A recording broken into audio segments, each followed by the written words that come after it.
not come up. If before I go the token I have, I'm going to give it to them. So from him, we are starting. What is your name, please? Sulaimon Afolabi. Ever me part of what? Taking some test. Abib Omo Afolabi. Ever me funia atewo. Fetia Afolabi. Ever me part of what? Mo sorry Afolabi. Ever funia atewo.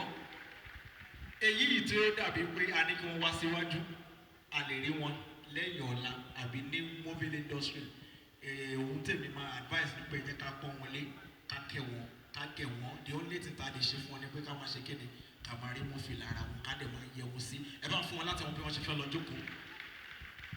Gbogbo wa pátápátá la máa gbẹ̀yìn arúgbó wọn àmì. Gọlúgọ̀.